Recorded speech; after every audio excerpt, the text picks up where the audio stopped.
At the beginning of the movie, the surveillance camera streams from a strange place. It's a studio apartment, but the setting looks more like a prison cell. A woman enters, sets plates on the table, and offers to eat with the person living there. It's a girl, but the visitor talks to her as if she were a child, condescendingly and gently telling her that she couldn't get permission for the resident to be released for a while. The girl places her hands in front of her, flips them over, examines them.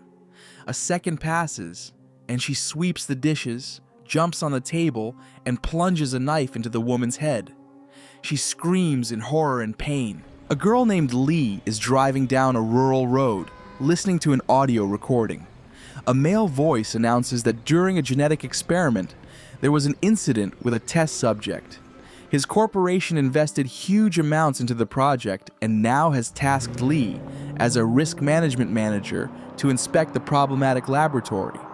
The man suspects that the team working on the project has been in isolation for too long, and that its members have become too close and deviated from the goal. Lee arrives at a gloomy mansion, resembling an abandoned sanatorium.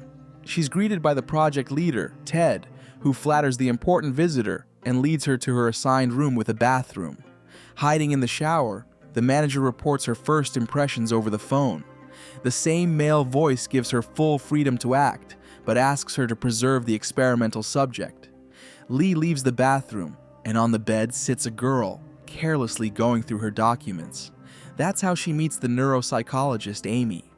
Lee walks through the mansion, studying the staff.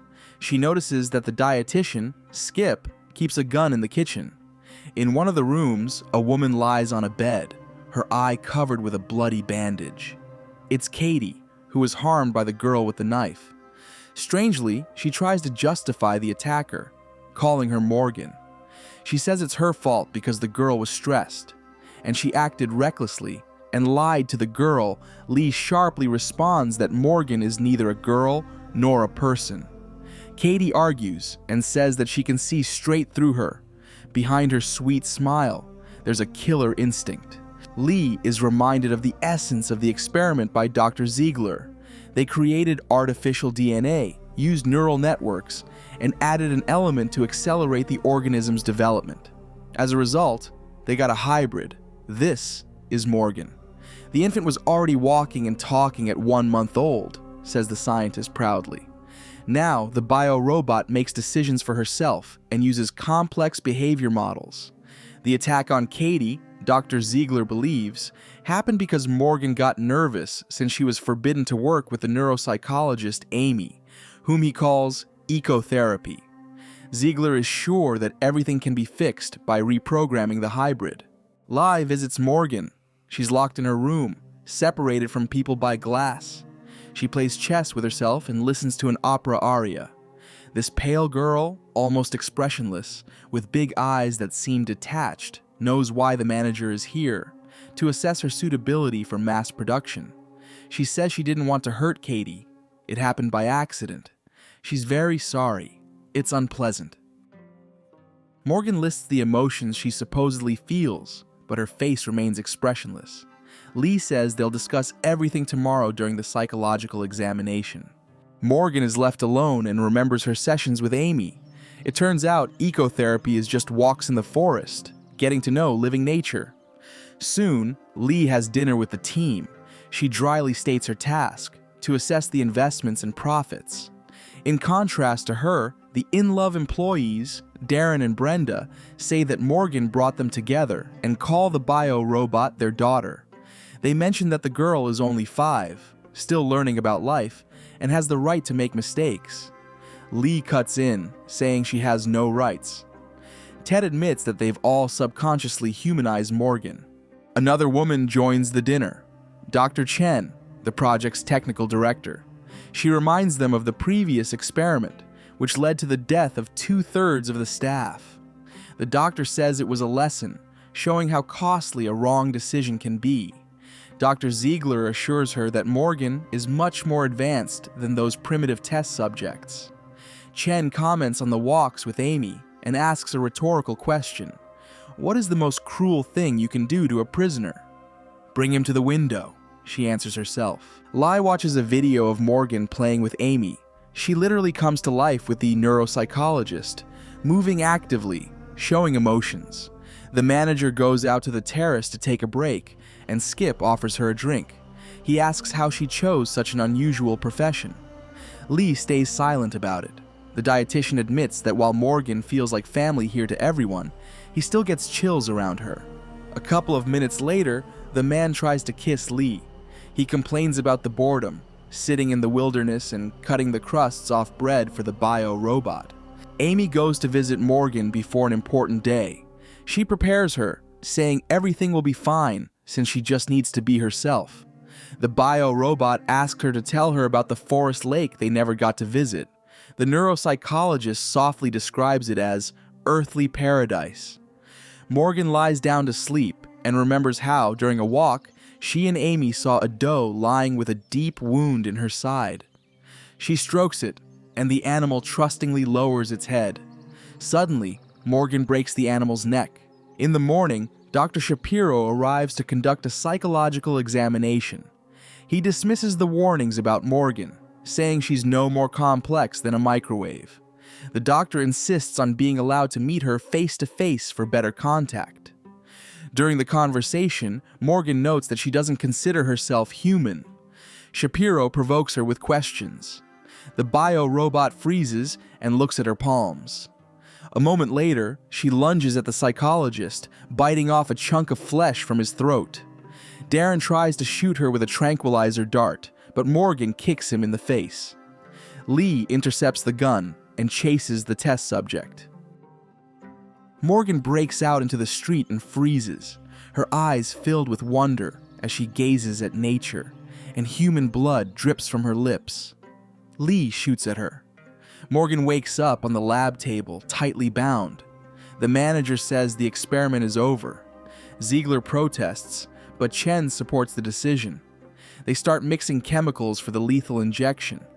Morgan begs for mercy, saying she doesn't want to die. Ted and Amy remain silent. The bio-robot calls Chen Mom and asks for leniency. The woman says she's not her mother and walks away. Darren forgives Morgan for the incident and refuses to administer the lethal injection. Brenda supports her lover and they leave the room. Lee takes the syringe. Ted tries to stop her, but she skillfully knocks him to the floor. Suddenly, she's hit with a tranquilizer dart. It was Amy who shot her.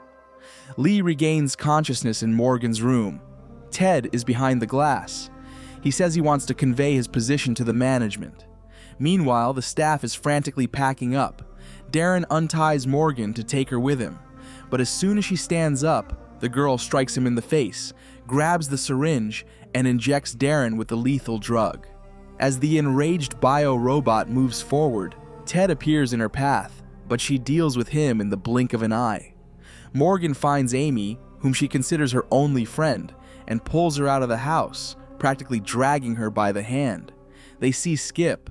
Morgan orders Amy to hold everyone back and disappears. Brenda starts the car, but Amy throws herself under the wheels, and the car stops. Morgan returns with a gun. Brenda fights with her, but the robot cracks her skull in front of Amy. The psychologist is shocked by the sight. Morgan says she doesn't need to be afraid and asks Amy to sit in the car while she says goodbye to Mom. Lee unsuccessfully tries to break out of the trap, smashing the glass with a chair. Meanwhile, Dr. Chen records a video report for management. She explains that they created synthetic life and wanted to instill the best human qualities, but the subject couldn't overcome the limitations of the basic combat model. Morgan, at this point, encounters the confused, unaware Katie. The woman manages to lovingly call her a girl, but the bio-robot quickly and brutally takes her life. Lee finally escapes from the room through a technical shaft. She meets Skip, who's shouting that Morgan has lost it. The girl asks him to find a gun, and Morgan has already reached Dr. Chen's office. She hears the final words of her report. Morgan is to be decommissioned. The girl tells Chen that, like a mother, she should have told her what she would become. The doctor tearfully says that she now knows. Morgan kisses her on the forehead and strangles her. Meanwhile, Lee walks through the house and finds Ziegler's body. Terrified Amy with a gun is sitting in the car. Skip wants to take her, but she refuses. Lee discovers that Dr. Chen is dead. At that very moment, Morgan drops on her from an ambush. A fight to the death erupts, and the opponents batter each other like professional fighters. Their strength is evenly matched, and neither can claim the upper hand. They crash out of a second-story window. Morgan springs up first, kicks Lee in the face, and bolts for Amy's car. On the way, with a casual flick of her hand, she also knocks Skip out even though he's holding a shotgun. The car pulls away, and the newly conscious dietitian fires after them but hits no one. In another car, Lee gives chase. She catches up to her rival but slams into a tree. Skip arrives to help. The man says he knows where the runaways are. Morgan brings Amy to a forest lake and promises that now they will be happy.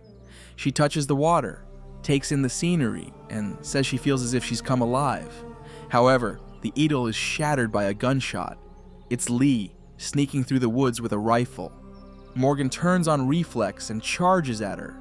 Every bullet flies past. The opponents again enter a hand-to-hand fight for survival. Morgan hurls Lee onto a fallen tree, and a jagged branch rips straight through her.